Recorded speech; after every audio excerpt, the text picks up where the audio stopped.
Well, hello again. I am Leslie Burkus. I am the Executive Director of the Urban and Community Forestry Society.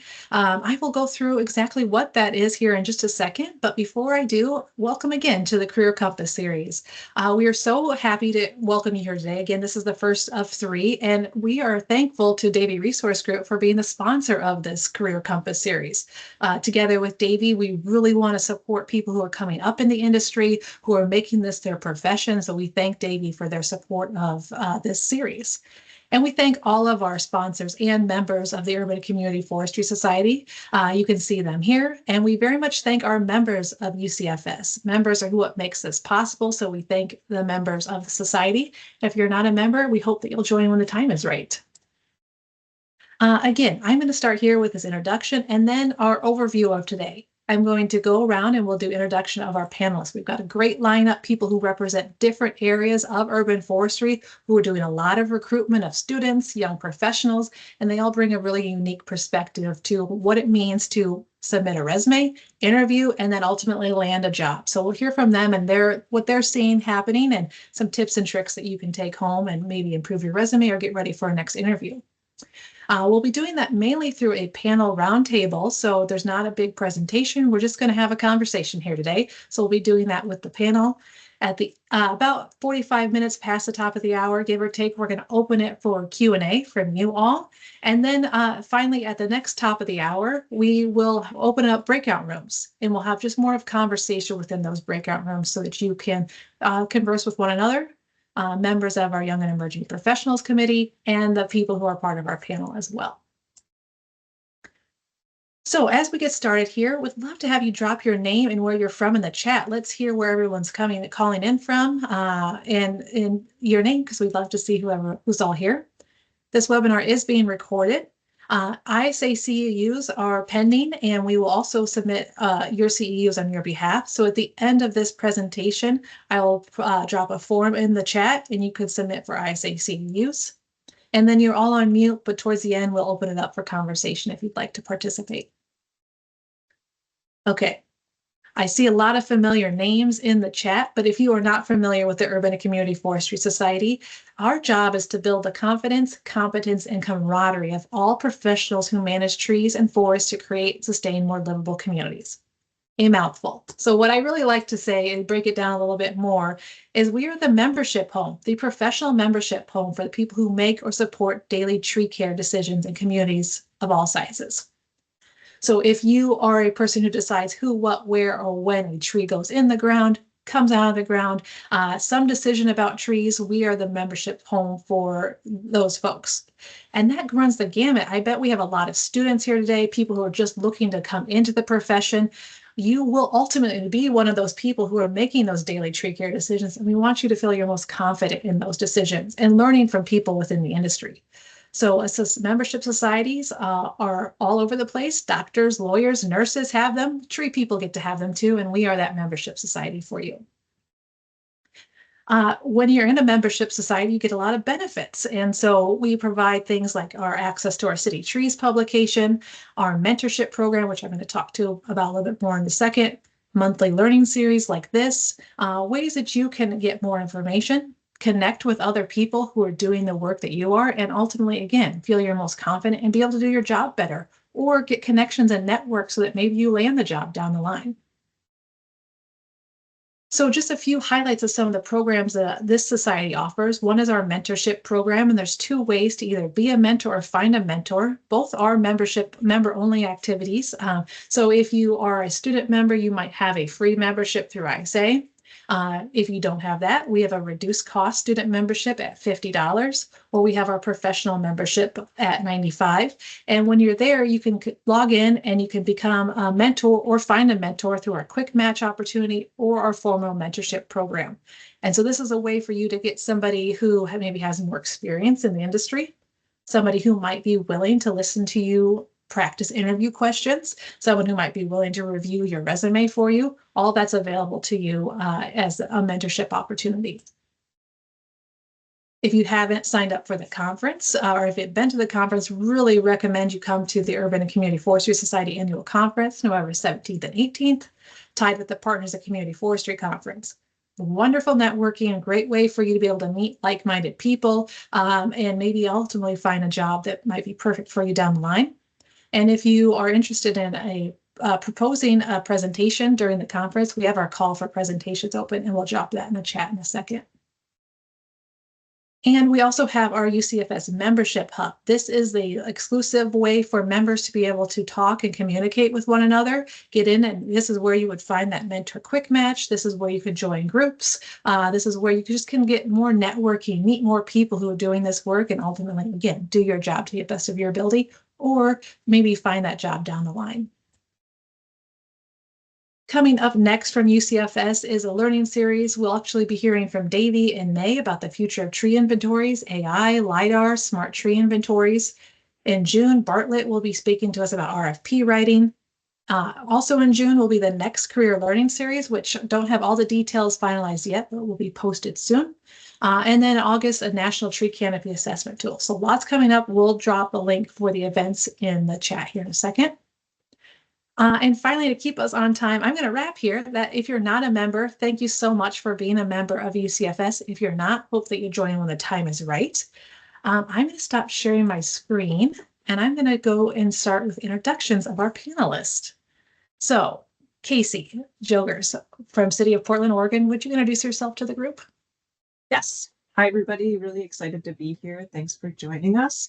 As Leslie said, my name is Casey Jogurst, and I currently work for the City of Portland, Oregon. I've been here for about 12 years or so, and then previous to that, I worked for the City of New York City and the City of Milwaukee, Wisconsin. So I'm here sort of representing government municipal as it relates to the application job searching process. Thank you. Thanks, Casey. Sarah. Hi, folks. My name is Sarah Mincy, and I'm a faculty member in the School of Public and Environmental Affairs at Indiana University, Bloomington. And I'm the director of the Environmental Resilience Institute, or ERI, you might hear me say, and that's a research institute here at IU. And we hire a lot of our students to go out across the state and work in fellowships that support communities, nonprofits, and even organizations in the private sector doing climate work and urban forestry work. Thanks, Sarah. Bridget? Hi, I'm Bridget Orrick. I'm the Director of Talent Development, and I'm with the Davey Tree Expert Company. Davey is a $1.9 billion company with 6 business verticals. We hire about 7,000 people per year in all of those segments. One of the more important ones I think relevant to this audience is with Davey Resource Group. And so the perspective that I'm able to offer is one from a larger organization. And I have both a background in forestry and I work in human resources today. So thanks, Bridget. So as you can see, we've got a great lineup of panelists who represent different areas of urban forestry. We're so excited to hear from each of them. And then if I also didn't make it clear ahead of time, UCFS has a number of committees, and you might be interested in joining one of them. And our Young and Emerging Professionals Committee is who this was their brainchild and wanted to help us make sure that students and people coming into the industry had more perspective of what it means, again, to land a job or to get your resume reviewed. And so next I'm going to have Stephen and Savannah introduce themselves as member of our YEP committee, and then they will take it away for the next section of this webinar. So Stephen. All right, I'll go first. Hello, my name is Stephen Eister. I'm part of the Young and Emerging Professional Committee, as Leslie said. I'm an urban planner for the city of Tampa, but my background is in urban forestry. I've been doing it almost 8 years now. I've gotten a lot out of this organization. So when this opportunity came available, I asked Leslie about it and take the advice on the mentorship program and Municipal Forestry Institute. Both are great opportunities. Thanks, Stephen. Savannah? Hi, everyone. I'm Savannah Winstanley. I'm an ecosystem and asset analyst with the City of Winter Haven. My background is in stormwater and water quality. I've been with the city for about 9 years now, slowly moving into building an urban forestry program for the city. And I agree. I'm a recent graduate of MFI, and it was really a great opportunity, especially for me, just being new to the field, to kind of build those build those building blocks for how to come up with a plan for how to get things done. Thanks. Yes, that's the Municipal Forestry Institute. Applications will open on August 1st, and we'll put a link in the chat. You can submit your name if you'd like to be someone to, or you be the first on the list to find out when applications open, and then you can find out more about MFI as well. So Stephen, we are ready for our moderated session to hear from our panelists. You ready to take it away? Yeah, let's take it away.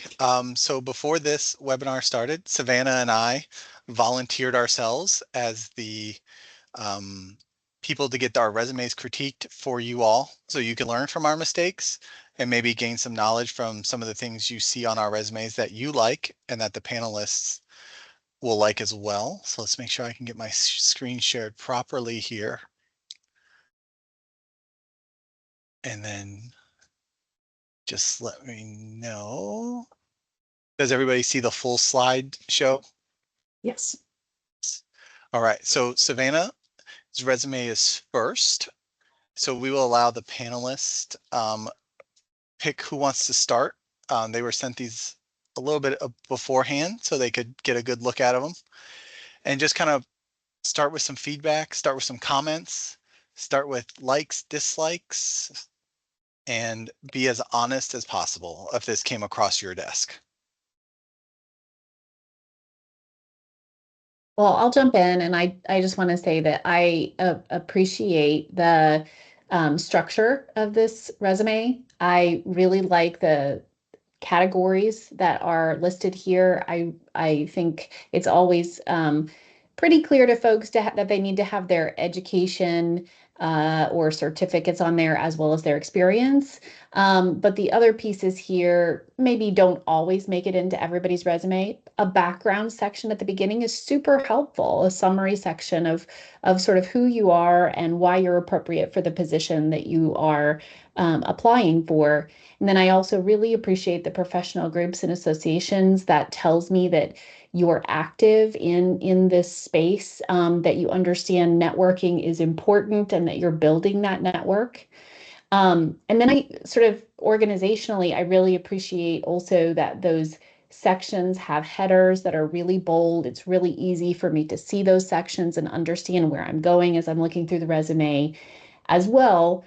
The side that is gray, where we've got the contact and skill sets, is interesting. I usually don't like resumes that have sort of a side section. I'm sort of more on the academic side with the sort of a CV as opposed to a resume. We typically just have everything in order and don't have those little side sections.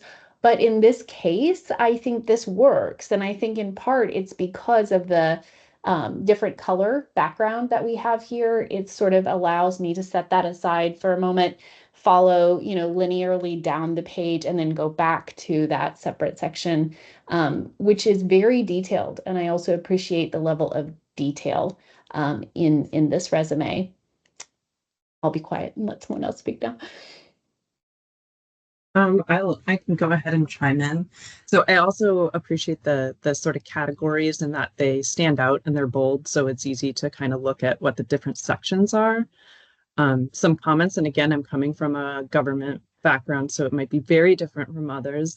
In the background section, it's a bit wordy. I'd be looking for something a little bit more concise and succinct to sort of get to the point, for lack of better terms. That's a lot to read there. I probably would stop after the first or second sentence and move on. In the experience section, it looks like that there's 3 different positions at the same location, but I don't know which of those bullet points underneath apply to which position. So it would be helpful to see that, especially considering, like, I would want to look at what you've been doing more recently. So from 2018 to the present, which of those bullet points apply to that, as opposed to like just putting it all together. There was another thing I was thinking about. Oh, sometimes, I don't know, others might have different opinions about this, but because some of our positions do require certifications and such, and actually the certifications have the date. Sorry, it was the professional groups, just sort of putting in there, you put what your position is, but like at what point in time, is this something from 2000, or is this something more recent that you've been involved in? Just can help sort of give a broader picture of who you are and what you're currently doing, or how you've progressed over time in terms of your professional affiliations. And then I would also agree with what Sarah had said, is that I'm also not a big fan of the side section. I typically don't look at it a whole lot. It's hard for me to understand how to tie it into the experience, which is where I'm really focusing my time and energy on when I'm looking at the interviews. So a suggestion would be to take some of those skill sets and include them in a different way into the bullets that you're identifying for the experience for the positions that you've held.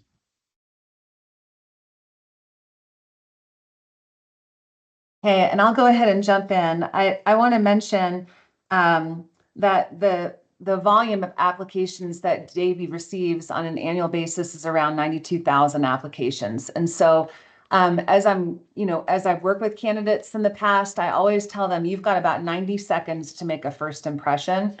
And then the recruiter is probably going to move on to the next application. Some systems will use AI to help sort out skills. And so those keywords are really important. I know at Davey, we do not. We actually physically have a person look at every application that comes into the door because there's so much specificity and specialization within our industry that sometimes it's hard not to just pick things out. So I will make a couple comments. I printed mine because I'm kind of old school. And I just want to mention, make sure to print your resume to see what gets cut off at the top. In this case, Savannah, your name was cut off when I printed it on my office printer. This resume is very table heavy. It is not going to do well in an applicant tracking system. It's going to chop up some of the sections. And so as you're uploading that information into the system, you'll want to make sure you're going to have to review it line by line to make sure that all of those qualifications are properly listed with the right credentials. So that's something to kind of keep in mind when you're building your resume. It's actually easier to just have it all in one linear format, so it'll load up into the technology much easier. I'm asking the question, Savannah, I don't know where you live when I look at this resume. The first section, the background, should move over to the cover letter because I don't know what you want to do. That's really important on a resume, to just be very direct and say, this is what I'm looking for in my next position, and to be very forthright, because the recruiter is going to be looking, is the next step in their career this role or this position? There are a lot of words in this document, and I will say, it is if you were to run this through a gender decoder, I wouldn't have had to have seen your name at the top to know that this was a woman's resume. There are some keywords that stick out to me in the bullet points in this first section of experience, where there's maybe not an ownership of the actual outcomes for each one of those focus areas. And I circled several times the word oversaw. That's a very female gender word, when in all reality, you did so much more than oversight. You were doing management. So those are things that jumped out to me. Also, some of the key skills that I saw were the story map and Tableau dashboard presentation. That is a very specialized skill set. It's a very high level skill set. Nowhere in there do I see that you also helped the organization to navigate the establishment of KPIs, or key performance indicators, where you have the ability to synthesize complex data into meaningful stories for an audience. That's a key skill set. If you know how to use that technology, you probably also know how to do that. Also, the grant funding down here, it's good to state how much money you have managed in grants previously, where in this case it was $500,000. In grant funding for urban forestry projects over the last 5 years. I am much more interested in the fact that did you meet the outcomes of those grant deliverables, and to what level of completion? That's missing entirely from the grant management section. So there's also some duplicity between the content and the skill sets and your experience. So if you're going to separate your skill set, make sure that there's good alignment between your skills and the position that you're applying for, so that it's really clear that you're the right candidate for the role. when I flipped over to the second page here, the trail crew member, that experience. Oh, I wanted to speak to this also. Like when you're a little more seasoned in your career, or you've matured a little bit, that having that summary of the skill set here is really useful, because you're able to say, this is really what I'm great at. These are my superpowers. These are the things that I feel like I excel at. And that is sometimes easier to see the specific qualifications that you have than reading all the text within the resume format. But the Rocky Mountain Youth Corps experience, that's no different than like a summer job, even though it is such a meaningful experience, I think, for persons when they're first getting out of college, because it shows that you have a willingness to work outside, to work with people from every background. And so while it's really important, it's more like an internship, and you're at a point in your career where you could probably drop that off. The public applicator license, it is not clear if that's a pesticide applicator's license. In the state of Florida, that is a really difficult credential to earn. I also don't know if it's a commercial applicator or a personal individual license. So adding some specificity around that can be really helpful, especially if you're applying to roles out of state. And then there's a couple of other things about courses and workshops. I'm not as interested in those as I would be in certificates, credentials, licenses. Those things I think are going to be a lot more meaningful. And I think that echoes what some of the other persons said too. Down below where you've got some of your professional associations, it's okay to just say that you're a member of something, not just list the organization. I think membership indicates that you're actively learning and that you have an interest in that area, and that's okay. I still list to this day. I don't think it's appropriate for me as a white woman to be in a leadership position with manners, which is minorities in agriculture, natural resources, and related sciences. However, I am a member because it's a passion area. It's a place I go for my professional development. And that's like my friend group. So I show a lot of pride just showing membership in that organization. I think that's okay. All right. So we're going to move on to mine. Now I'm a little nervous.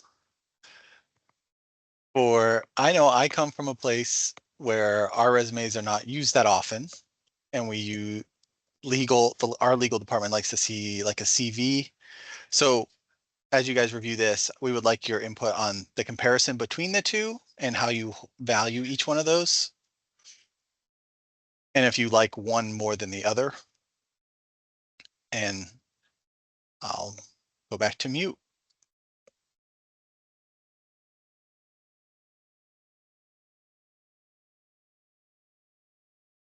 Well, this is an example, Stephen, of where I don't like the columns. Sorry, the education and key skills part. This is just where I'm like, I just want it to be linear. So I think maybe it is, again, sort of the background is a little bit lighter on this one, so it doesn't set it out for me. There's, less detail there.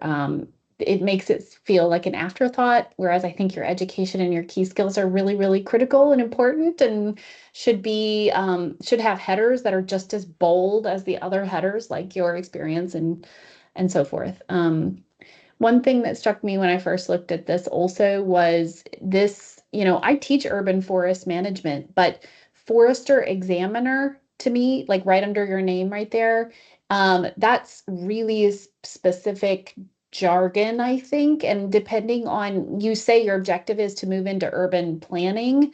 I wouldn't necessarily know, if I was in urban planning, perhaps how you're defining yourself with that term. So maybe I would lose that in the, right underneath your name, because it allows me to see you in the role, in the urban planning role, and not just in that specific kind of a position. But I do appreciate the specificity that you have in each of the categories. I think it's great. I appreciate that you've also got a lot of detail in here that shows that you're a well-rounded person. I think it's good to speak to the specific job with your resume. So every time you're applying for something, you tweak it a little bit, right? But then there are things in here that I think are showing you that you are very well-rounded, and I appreciate that. Let's see. I would agree with the forest examiner. I was a little thrown off by that and not sure why it was added or what it exactly means, because it isn't a really common term in terms of like, yeah, what that is. A couple things that I would say is that I prefer starting with the most recent and moving the other direction, whereas I see here that you're starting with the oldest. Because we're typically looking for like what are your skills that you're most recently using. And aesthetically, I would say consider some bullet points or some way to sort of draw the eyes a little bit differently. It all sort of seems to be one big blob. Sorry, that's not a great word, but it's just like not separating out to be able to really like draw your attention to different aspects of it. Whereas if you have a bullet point, you can really start to see some keywords in there, and then it might draw you to read a little bit further. I don't think that communication section is necessary. I would take some of that, probably move it into a cover letter, and then I would take other parts of that where you're talking about your skills and incorporate that into the experience. Because I'm thinking that some of those skills are through some of the positions that you've held. And so perhaps that can be tied into what can be some bullet points. And same with the skills that you have over on that left-hand side. I think you could just create another block, like I think it's blue here, at least on my screen, section for education, and just give it its own section for that linear. I agree with Sarah, and like I kind of want that linear too, and not that bouncing back and forth of like, how does this sort of section of the resume relate to this other section? Because it really takes it to mean it's its own thing, but yet a resume is meant to be sort of this holistic thing. And the same comment in terms of the leadership, like you have experience there with, what is it, 1, 2, 3, 4 different positions, I think. And so again, kind of repetitive of the communication section, but take the information from your communication and your leadership section and grow out your experience section a little bit more. That where you can incorporate those aspects into, again, using some of those power verbs in terms of what you've done and what you've accomplished and how you've done it. I'll leave it there.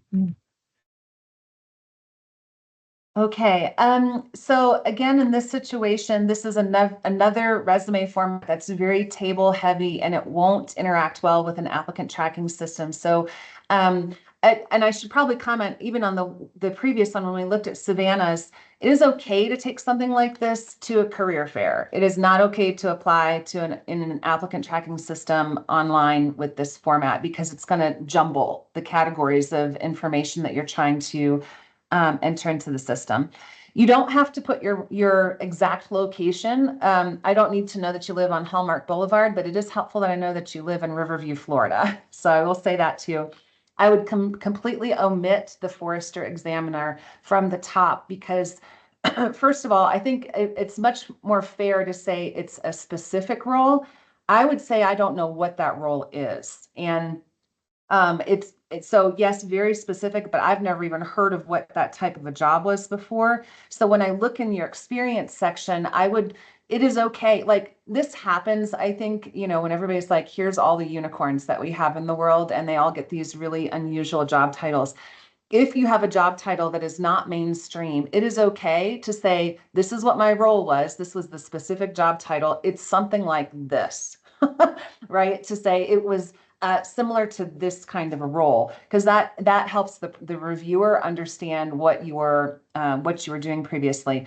Also, the sequencing of experience in this. If the person only sees the first experience line, they think that you're only an intern, when in all reality, you have a lot more depth of experience in your career. So that's why you want to flip the sequence to the most meaningful role that you have that is going to qualify you for that next position.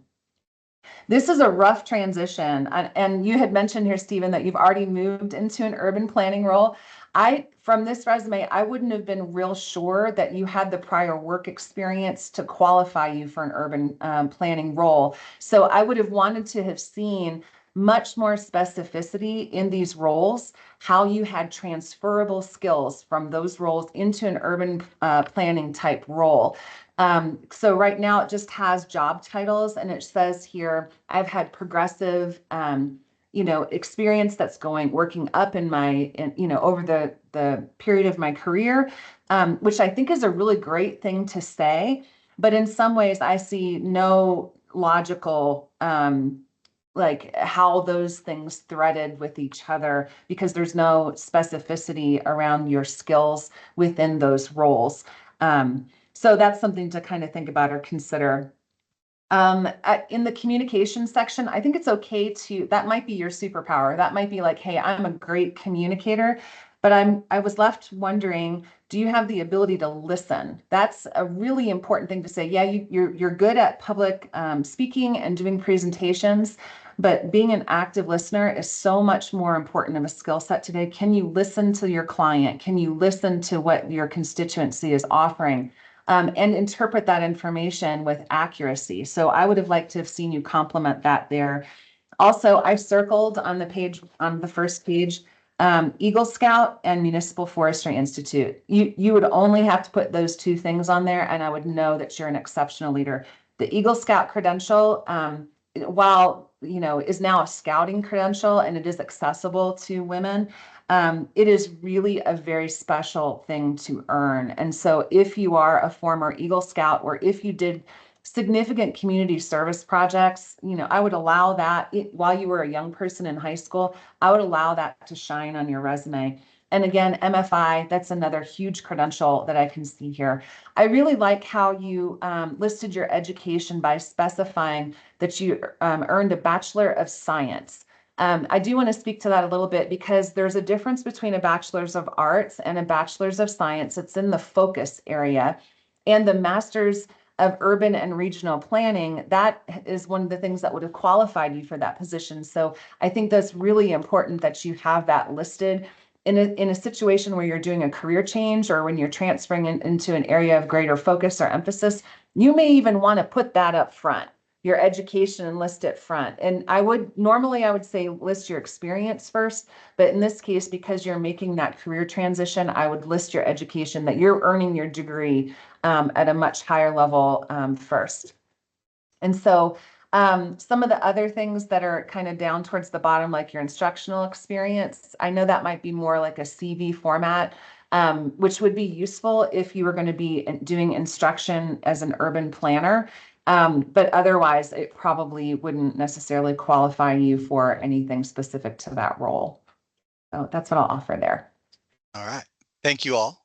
And so everybody knows, we did talk to them before this, so it wasn't like a surprise. So now that this is done, I'm going to hope you guys got a lot out of this. I know my resume, the blue one, is actually just a template that was pulled from, I think, Microsoft Word or off, like one of those things. So similar to Savannah, when you print this, parts of it do get cut off. So I think that's a common issue for people just coming out of college, because they're like, oh, use Microsoft Office. They have a bunch of great tools. But like Bridget said, make sure that you print it out and make sure it all comes out on the page. So for the panel discussion, we're going to get started on that. I think we're running right on time.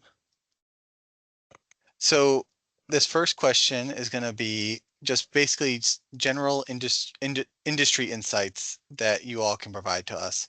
And it is, what are common mistakes do candidates make during the application and interview process? Beyond the critiques we just did for the resumes, what are some other common issues you see from candidates? I think I'm starting with this one. So just a reminder, I'm going to come from a very rigid perspective, which is the government application process, and it can look really different than other application processes. So although there are some things that I think apply broadly, which is my first comment, is please review your application for misspellings and grammar. It's just one of those things that sort of stands out if it's there. So, if you know it's not one of your strong points, ask somebody else to look at it. Sometimes the automatic like word check and stuff doesn't catch things because maybe it's spelled correctly, but it's the wrong word.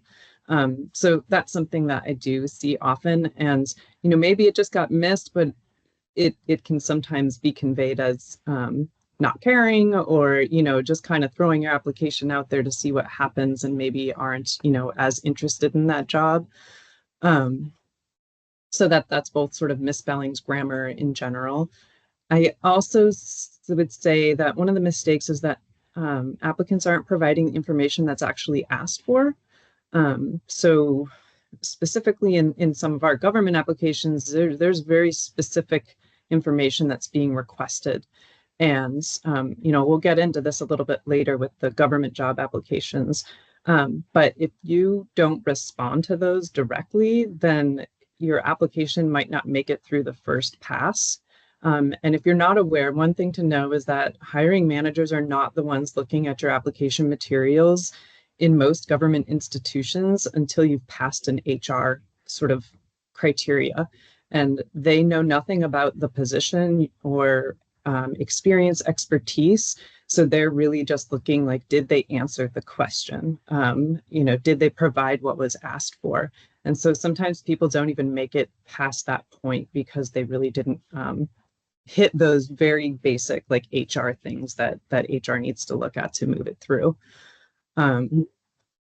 Then same thing in terms of the application. I know this is going to sound really funny, but sometimes it's too much information and then sometimes it's too little information. So I know that's not fair to say, but it's, you don't need to write a story, answering the question and being clear and concise to the point that you've still answered the question.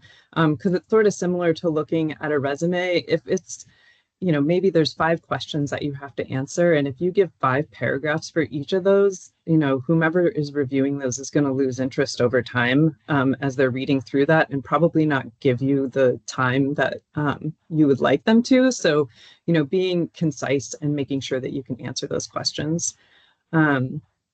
I'll move on to kind of the interview process because the question had 2 points, which was common mistakes for application and interview process. I want to say in the interview process, a mistake that I see happen is that candidates haven't done any research on what the actual position or the organization is that they're in an interview for. And that can become pretty clear.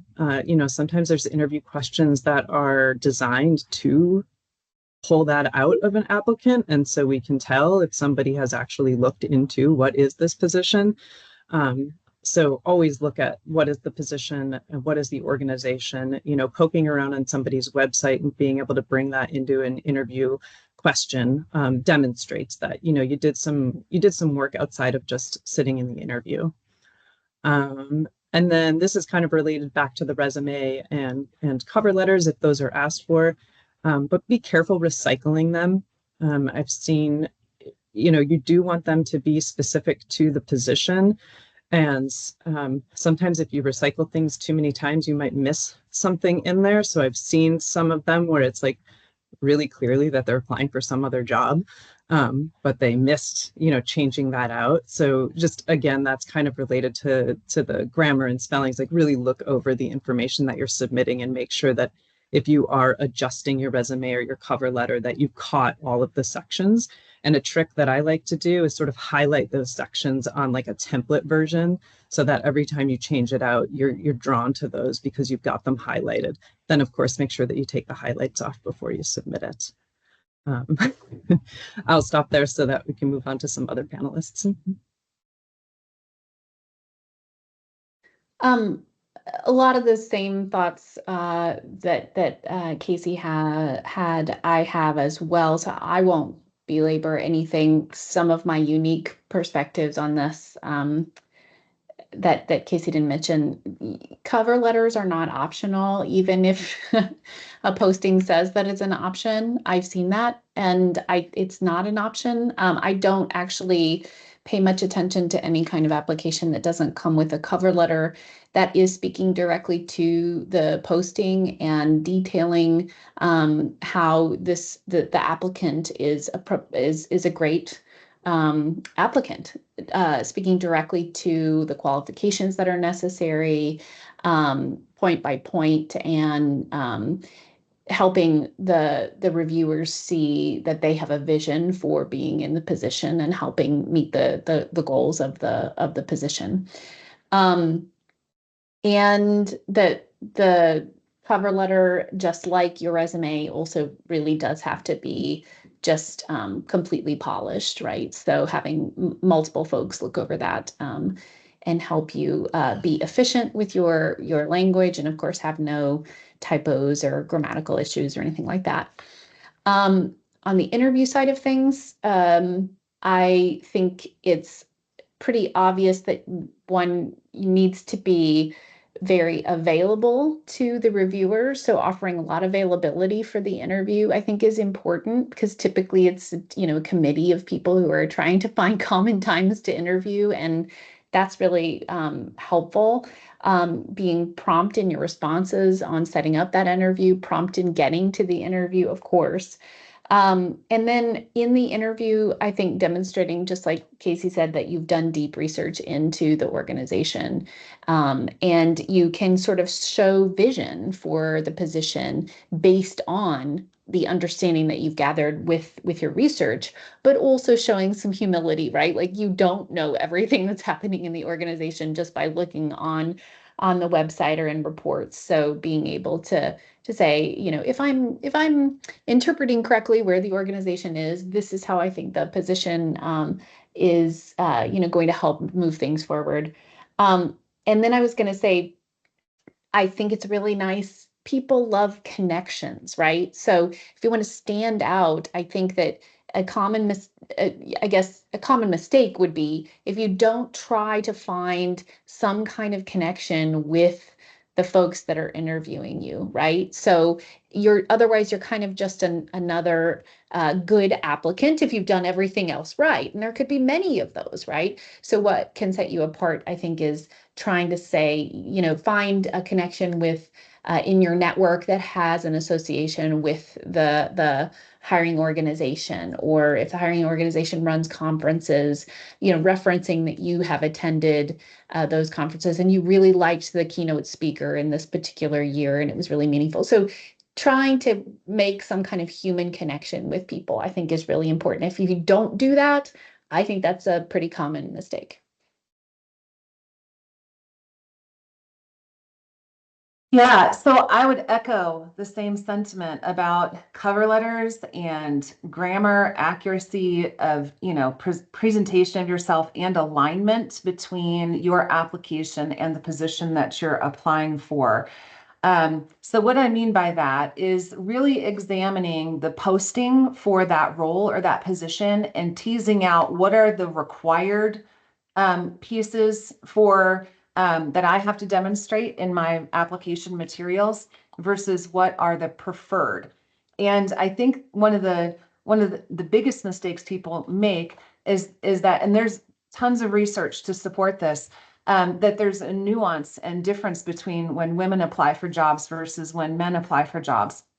Men will apply for jobs if they only meet 60% of the qualifications for the role, and women will only apply for them if they meet 100%. And so recognize that we individually may have bias around that.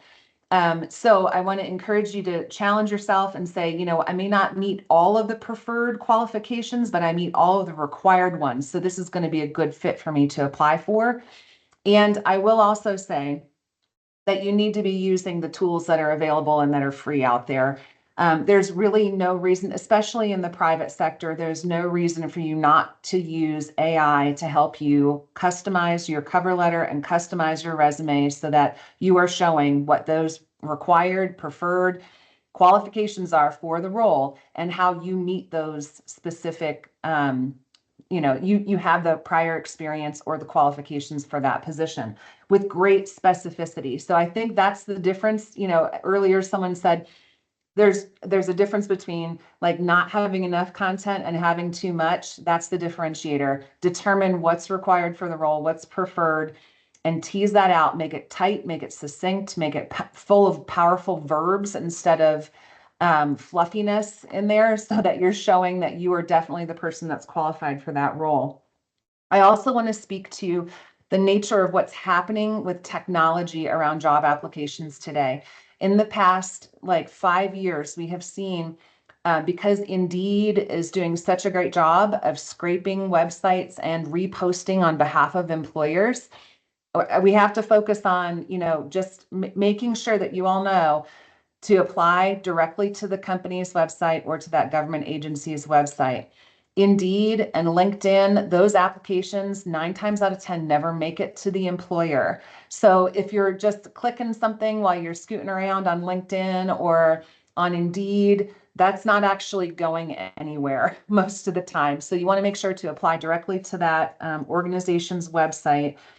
And in addition to that, know that the applications that are coming in, there are way more applications coming in today. About 1/3 of all professionals are currently in the job market looking for employment, especially in the last couple of months. There's a flood of Forest Service employees. It doesn't matter if they were laid off.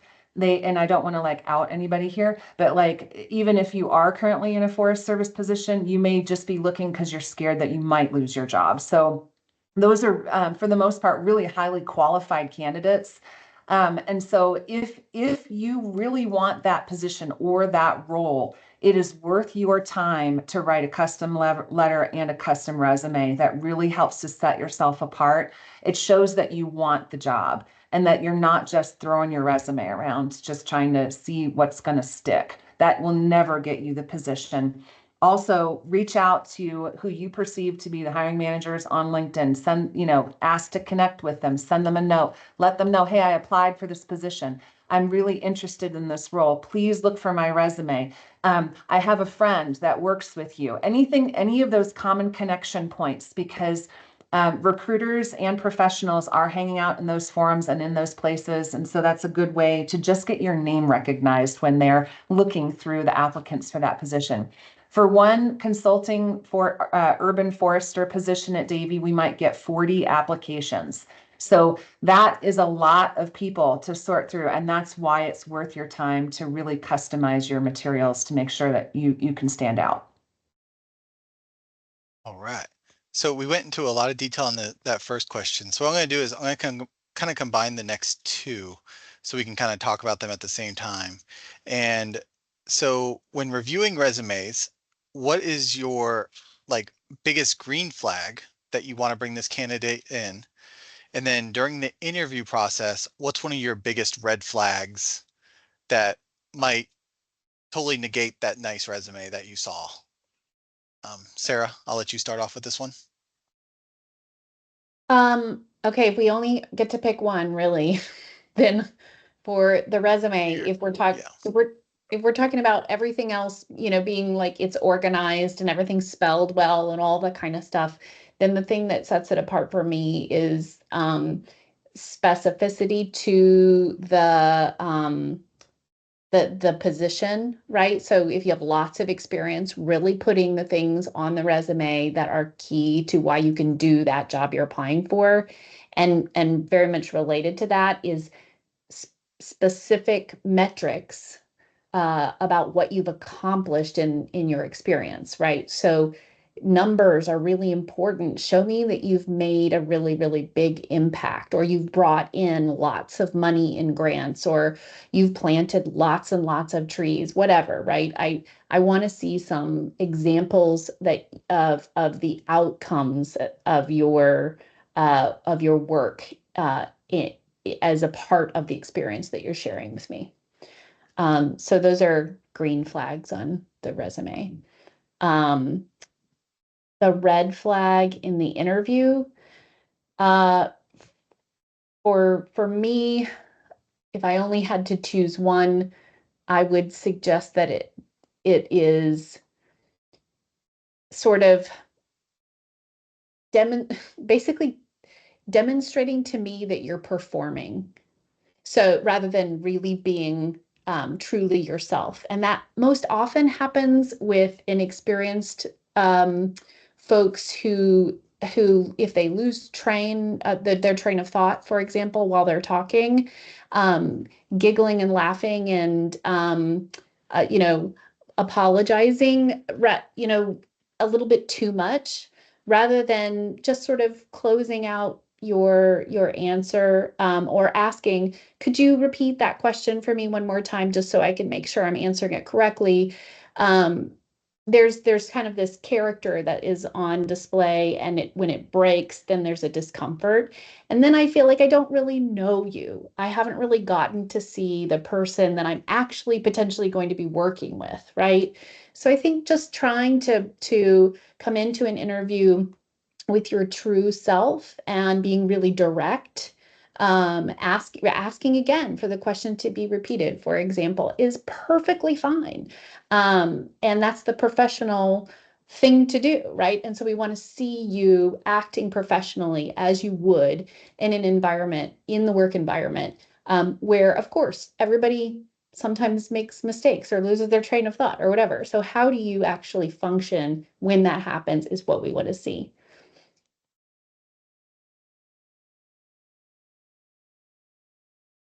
I can go next. This is kind of a twofer in terms of the question, but because of the AI tools that are around, and because I don't participate in a whole lot of the application review process, it's more like I see your resume as a supplemental material to assist me in managing the interviews, is a mismatch between what I'm seeing on paper and the person that I'm meeting. And so I say that in terms of caution with the AI tools, because it sometimes is kind of apparent in terms of the way that a resume was drafted or a cover letter was drafted versus the way that somebody's presenting themselves in an in-person interview, whether it's virtual or actually physical. And I give a lot of understanding to that people are in a really anxiety-inducing, nervous situation when they're in interviews. But over time, as the interview goes on, you can sort of start to typically allow for a little bit more of a calmness to come out. And so just being cautious of that mismatch of like, am I writing true to myself in terms of how I'm going to present myself when I'm a person in an interview? And I think that kind of goes to what Sarah said in terms of like presenting your true self. And this isn't necessarily a red flag for interviews, but just sort of a tip and something that I share with some of my employees is like, if you can find that moment in an interview where you can sort of laugh together, like with the panel, it really sort of just like takes the pressure down. And I think that it helps candidates really be able to present themselves more clearly, more directly, some of the things that Sarah said, because they're pretty tense. They start really tense. And so the opportunity doesn't always present itself, but if it does, sometimes it's okay to incorporate that somehow. And I know that seems a bit elusive because every interview sort of gets managed a little bit differently, but I think probably everybody here can say, you can kind of look at the table and you're immediately taking a perception of like somebody who's just going to give you this rigid, like scary face the whole time versus somebody who's like trying to smile at you and make you feel more comfortable. Focus your attention there, right? Like focus your attention on the person that's making you feel more comfortable and just kind of glance around the rest of the room. So sorry, Stephen, I sort of like went off script there, but no, you're good. You're good. Yeah, I love Nathaniel's comment here around using ChatGPT to help you to fine tune things, but never allow AI to do everything for you. You want to have a human fingerprint on it before, just to make sure it really does sound like you. So green flag items, I'd say the biggest one for me is if they're just a little nervous. The interview panel or the persons that are conducting the interview aren't going to know your nervous tics. But if I don't see any like amount of nervousness, what that means to me is they might not actually want the job. Like the nervousness shows that they care and that they really are interested in the position. So don't be afraid of if you have a couple of tells that show up during, that's never a negative thing. It's not a bad thing. It can be a good thing. Also, ask the question before the interview, what can I do to prepare for this conversation? Because sometimes there are many more employers today that are doing this as a best practice. They're offering the questions for the candidates in advance before the interview, because there's really no value associated with surprising a candidate in the moment, asking them to respond to a question. It doesn't give them time to think about their best answer. It doesn't allow them to put their best foot forward. So nudge that employer or the people that are interviewing you and ask them what they can give you in advance. Ask them so that you can prepare your best for that interview. Some red flags that might show up is and I've observed this, so that's why I'm speaking from a place of experience. If the candidate asks a lot of questions about company policy before they ask questions about the position or the role, that's a red flag for me. What that means is that I'm going to have to handle this candidate with kid gloves and ensure that we're not doing, like, making sure that we are following employment law, which our company does to a T. However, if they're asking those questions, that means to me that they're looking for something that's not a good use of my time or anyone else's time. So that's a huge red flag for me that can sometimes just show up during the interview. All right. Thank you all. So this one, we're going to start with Casey on this next one, is what are some of the common pitfalls working with like government hiring platforms and navigating those systems to make sure my application goes from my computer and making it to you? Yeah, I would say KSAs, which if you're not familiar with that is, it's knowledge, skills, and abilities. Almost every government job posting has, one to 5 KSAs. And when you are applying for that job, you have to identify how you meet that KSA. Like that is the absolute critical piece. That's what I mentioned earlier. That's what HR is actually reviewing, not me, to determine like, does this candidate get to move on to the hiring manager? So make sure that you're finding those KSAs and that you are very clearly identifying how you meet those KSAs. A lot of government organizations will have interview prep opportunities. Go to those because you're then typically meeting the HR recruiter who's going to be reviewing the applications, and you can ask them questions directly. I know in the city of Portland, and I don't know other places, but the hiring manager actually attends those too. So it's an opportunity, kind of like Bridget just talked about, to ask some questions before you even submit anything for that job, about how best to apply, more information about what the job is. So I would always recommend that you attend those. Oftentimes they're recorded too. So if you can't attend during the time, go find the posting and click the link after it's held and just watch it. And then you also know who you can reach out to if you do have additional questions. So most government jobs also have a platform that they use. There's a variety of them. And I think maybe Bridget spoke to it earlier because of all the resumes and such she's reviewing. But you typically have to break your resume apart and plug it into these different sections of the platform that it's in. And it doesn't always like the different types of fonts or bullet points or whatever sort of aesthetics that you've created to make it look nice. So one thing to do is you could create a version of your resume that is just basically like a notepad version, because then you can sort of cut and paste and you don't have to do all that work every time to sort of make it fit into that platform. So that's more of just like kind of an efficiency thing. A lot of times those platforms will actually let it move through, but it will look really jumbled for the on the other end. And so that's why I'd recommend, even if it's accepting it, just break it down into like the most basic type of a platform, or not platform, but not adding your bullet points or your dashes or those kind of things for the points that you're making. I'll leave it there, see if others have things to add too.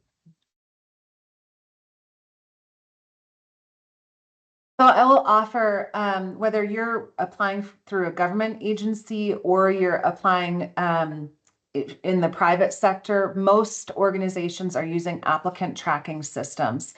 And those systems, there's really maybe like 10 or 15 platforms. And so there's some common elements that they require. Like you have to have an email account to establish your unique identifier as you're applying for that position. You want to make sure that you are checking that email on a regular basis. So that you're responding to, requests for interviews or things like that. I think that those systems are I genuinely believe this. I think that they are designed for HR compliance to keep candidates out of the organization rather than inviting them in. So they're the nature of the beast in your application process. You do have to give it what it needs so that it can put your information forward.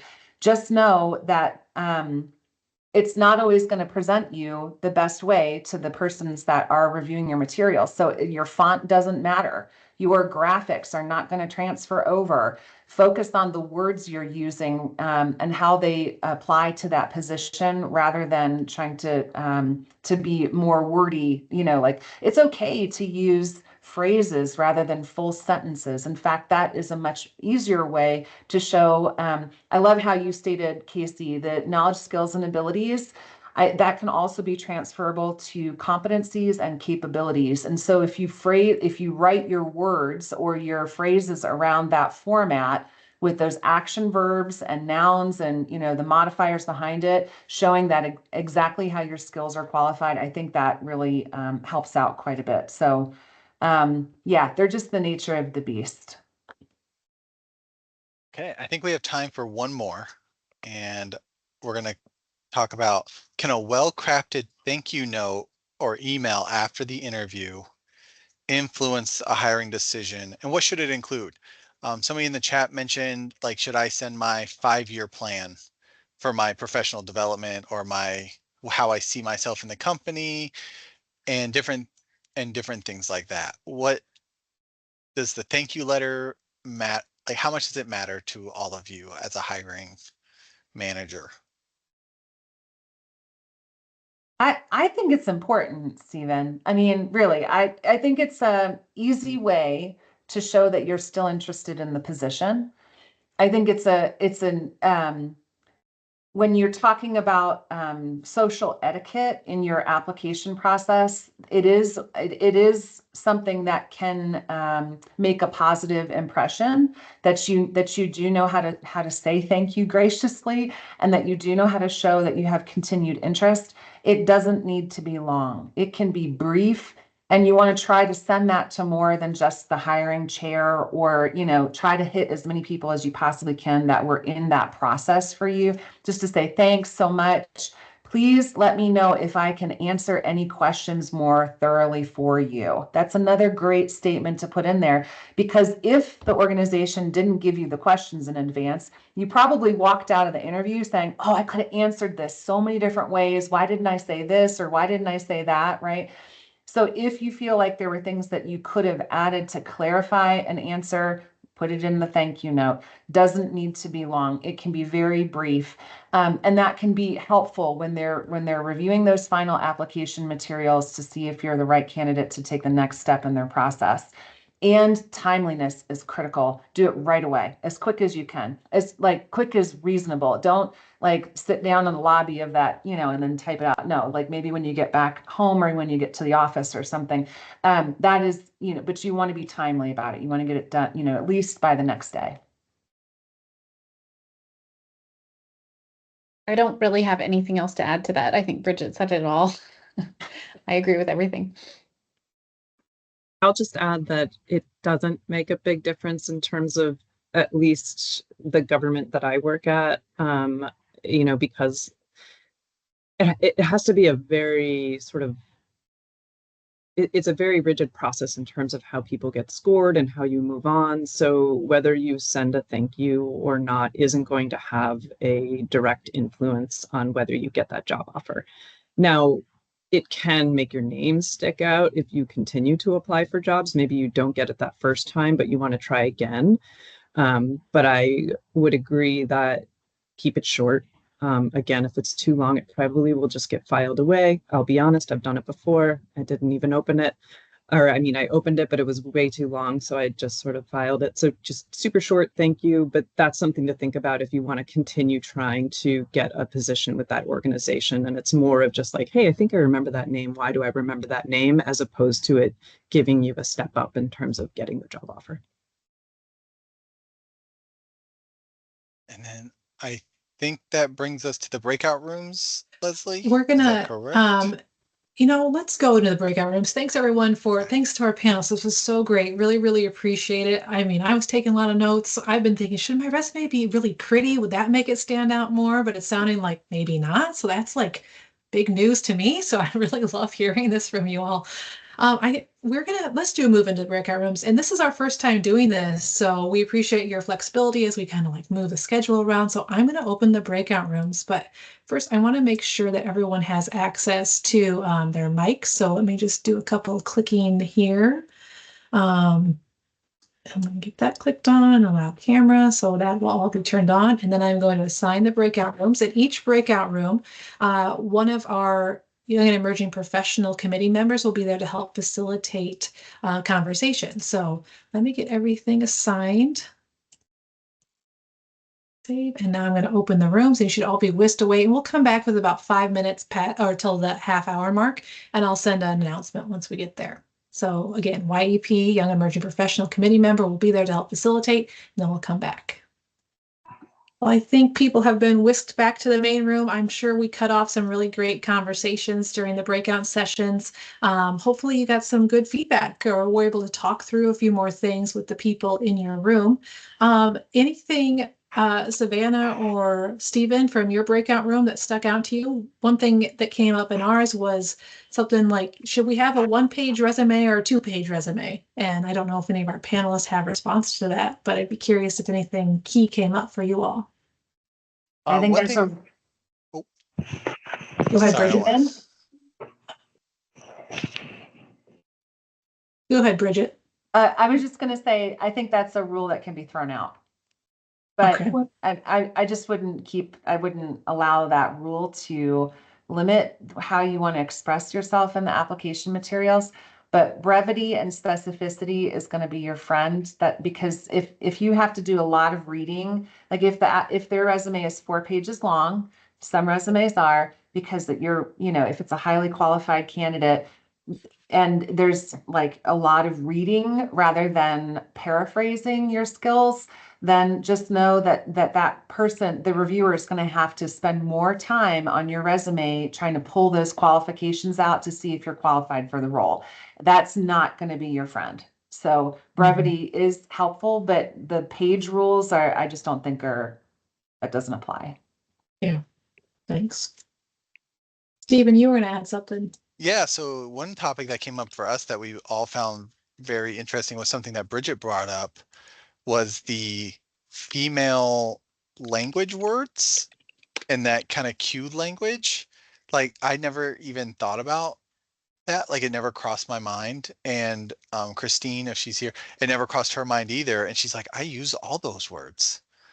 And she's like, I need to look at this. And I was like, yeah, now I'm looking like, and just I never used any of those. I was like, so it was a super interesting concept that never crossed our minds when you're working on a resume or submitting an application. Yeah. There's a really great resource that you can use. It's just a gender decoder. If you search online, there's a couple different sources that you can actually post the job. Because we use it for our postings, but post the role and it tells you if you have gendered language in the job description. You can do the same thing with your resume and see if you have words or phrases in there that are feminized or neutral or masculine. So, and as candidates, I think, and I'm sorry that this is the first time you guys are learning about this, but it's very much true. Women tend to make sure that they're highly qualified for a position. They're going to look for 100%. I just want to challenge all of the women on the line to just maybe think, I may not meet 100% of the qualifications for this role, but I meet all the required ones. So go ahead and apply for the job. You'd be surprised. Yeah. Good advice. Well, As we're coming to the end of the time, if you are seeking ISA CEUs, I have put the form in the chat, so you can fill out your ISA CEUs if you'd like, if you have certified arborists or any of the others, and we will submit those on your behalf. And as we're wrapping up, I think some of what I heard was it may be an unsatisfying answer to a lot of people, but so much of it is the context where you're applying. And so it would be very nice if you could have a resume that's a one size fits all and you just set it out, set it out, set it out. But that's not what I heard from our group here today. You've got to get just the right length of things, the enough information, but not too much. You might need to tailor it a little bit more to someone in private industry, academia, or a municipal job. And so I think that just comes back to being part of a network like this.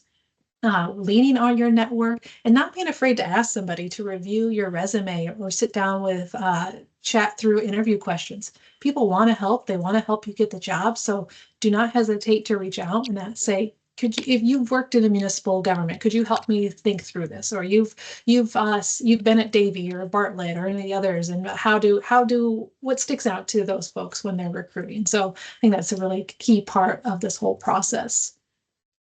In the final minute, any last takeaways from our panelists?